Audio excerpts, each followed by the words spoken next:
여러분 안녕하세요. 매일 10분씩 하루에 2번 집요하게 의학 지식을 파헤치는 지식탐정 김규리입니다. 남자들의 전립선 비대증만큼이나 친한 친구에게도 말 못할 고통이 부부들의 애정전선에도 걸림돌이 된다는 질건조증입니다. 여성들의 말 못할 고민, 질건조증에 대해서 파헤쳐 보도록 하겠습니다.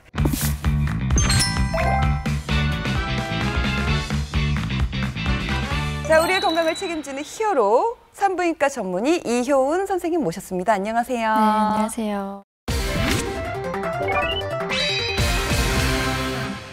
질건조증에 간단하게 치료가 되나요? 의외로 많은 분들이 고민만 하시고 병원을 찾지 못해서 모르시는 경우가 많은데요. 질건조증은 어렵지 않은 방법으로 치료할 수 있습니다. 질건조증은 폐경기 여성들에게만 생기는 질환인가요, 근데? 모든 여성의 50%, 폐경기 이후 여성의 80%가 경험하는 증상으로 최근에는 20, 30대 젊은 여성분한테도 증가되고 있는 추세입니다. 20, 30대한테도 나타날 수가 있나요? 네, 맞습니다. 질건조증은 이제 폐경뿐만 아니라 체내 에스트로겐이 감소할 수 있는 상황에서 나타날 수 있는 질환이기 때문인데요. 요즘 젊은 여성분들이 피임약이나 비만 치료제 등 호르몬 감소를 유발하는 약물을 복용하거나 스트레스, 우울증 아니면 불안감 등으로 종합적인 호르몬 이상으로 인한 애액 분비 저하로 젊은 여성분들에게도 나타날 수 있습니다. 나이가 많지 않아도 네.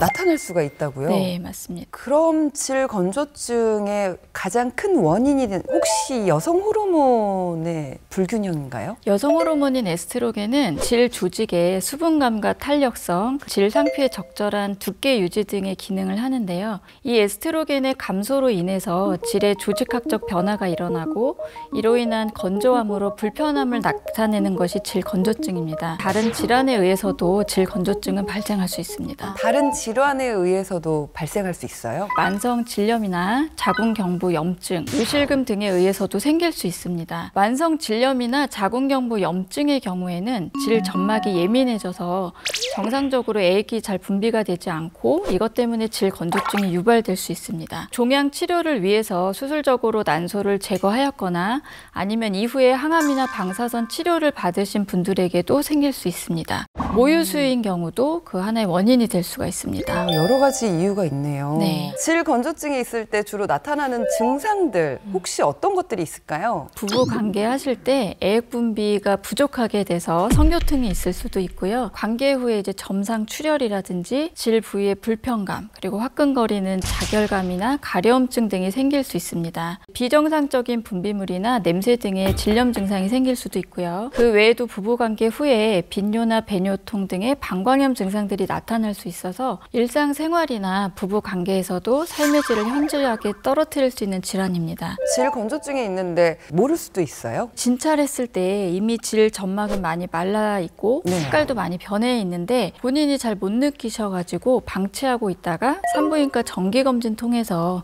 발견되시는 분들도 있습니다. 이렇게 모른 채로 방치가 되면 나도 모르는 사이에 다른 합병증으로 발전할 수 있고 그래서 꼭 정기적인 검진을 통해서 관리를 하시는 것이 좋습니다. 질건조증은 어떤 검사를 하게 되죠? 질경이라는 기구를 통해서 질 내부 상태를 확인을 하고 환자분들의 문진을 통해서 여러 가지 증상을 말씀해 주시면 그걸로 진단을 할 수가 있습니다. 질건조증의 치료법 꼼꼼하게 좀 설명 좀 부탁드립니다. 질건조증을 치료할 때 이제 저희가 가장 먼저 해볼 수 있는 방법은 에스트로겐 성분이 들어있는 크림을 질 입구 주변에 도포하는 방법입니다. 이 에스트로겐이 질 점막으로 침투해서 건조해진 질 점막을 부드럽게 해주는 역할을 하게 되고 도포하는 횟수나 기간은 개인의 증상 정도에 따라서 달라질 수 있습니다. 크림 치료를 했을 경우 혹시 부작용 같은 건 없을까요? 큰 부작용이 있지는 않은데 잘못 사용하시게 되는 경우 질염 등의 감염 문제가 생길 수 있어서 주의가 필요합니다. 만약에 크림 치료로도 호전이 안 되면 어떻게 하나요? 폐경 이후 여성분들 중에서 안면 홍조나 식은땀, 열감 등의 증상 없이 질 건조증만 있는 분들이 꽤 많은데 그런 분들의 경우는 에스트로겐 성분이 들어있는 질 좌제를 사용하기도 합니다. 손가락 여기 한마디 정도의 크기로 에스트리올이라는 여성 호르몬 성분이 들어있고요. 하루에 하나씩 질 안쪽에 자기 전에 깊숙이 넣는 있는 방법인데 증상이 완화될 때까지는 처음 3주간 연속 사용이 가능하고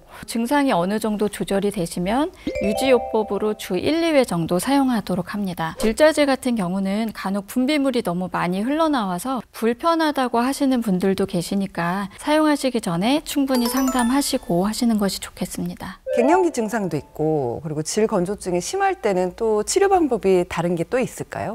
하루에 하나씩 호르몬제 복용하는 방법으로 치료를 하기도 합니다. 단 호르몬제를 사용할 때는 반드시 주의할 것이 있습니다. 유방암이나 자궁 내막암 같은 치료를 받으신 적이 있는 분들은 호르몬제 사용이 금기인 경우가 있기 때문에 병원에서 담당 선생님이랑 충분히 상담 후에 나에게 맞는 치료법으로 치료를 받으시는 것이 좋습니다. 매일 바르고 약을 먹기도 쉽진 않잖아요, 사실. 기기를 이용해서 좀 쉽게 하는 치료법도 있을 것 같은데 어떤가요, 선생님? 히알루론산액을 주입하는 시술이나 레이저 시술법 같은 걸로 치료가 가능합니다. 히알루론산 주입 시술은 질 안쪽의 미세한 바늘을 통해서 질 점막 내에 히알루론산을 균일하게 주입시켜주고요. 질 점막 내 수분도를 증가시켜주는 치료법입니다. 시술 시간은 보통 10분 이내라고 보시면 되고요. 통증도 거의 없어서 별도의 마취도 필요 없고 바로 일상생활이 가능합니다. 레이저 시술의 경우에는 질 내부 점막에 콜라겐 재생을 유도해서 질 탄력도를 증가시키고 이로 인해서 질 건조증을 치료하는 방법입니다. 이런 질 건조증이 있을 때는 절대 해서는 안 되는 것도 있을 것 같은데 어떤가요? 간혹 시중에서 성분을 제대로 알 수 없는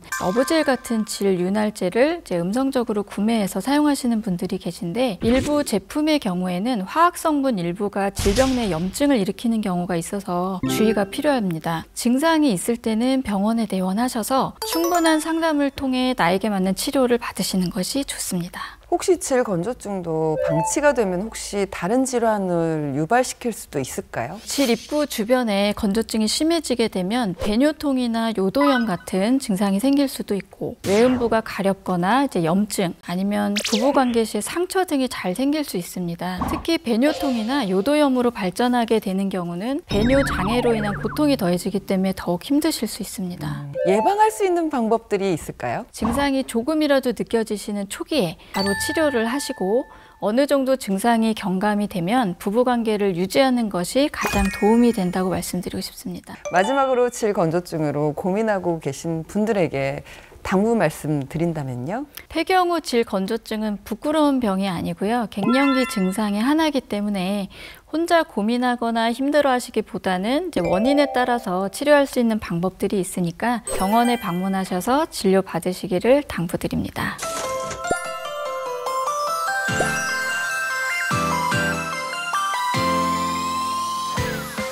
매일 10분씩 하루 2번 습관처럼 닥터 OBS와 다음 시간에 만나요.